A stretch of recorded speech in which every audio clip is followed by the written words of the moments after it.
The UK is living through a most extraordinary period,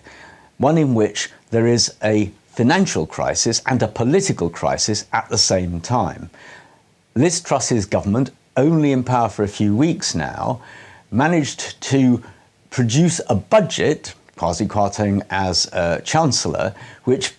produced such an adverse response in the financial markets that it's produced not only the need for a second budget in effect and a new Chancellor, but of course has plunged the Conservative government into a political crisis. Labour in some polls now 30 to 35% ahead of the Conservatives, and a real risk of a full meltdown if there were a general election anytime soon. So the Conservative Party is now having to try to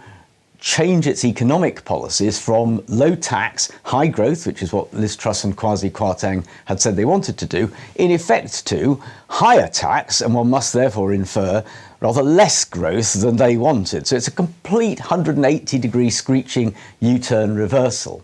But of course, the political consequence of this is that many Conservative MPs now feel they've got the wrong leader, and separately fear that they will, in very many cases, hundreds potentially, lose their seats at the next general election. So the question now is, can Jeremy Hunt, the new Chancellor, sufficiently comfort the markets that sterling and bond yields recover? And secondly, can the Conservatives carry on with Liz Truss as their leader, or will they decide that the agony of going through another process for changing leader is worth it, given that that would reduce the risk of a wipeout at the next general election? So in the end, the question of how long Liz Truss survives for as Prime Minister is in the hands of Conservative MPs and their thoughts about their chances of survival with her as a leader or with somebody else.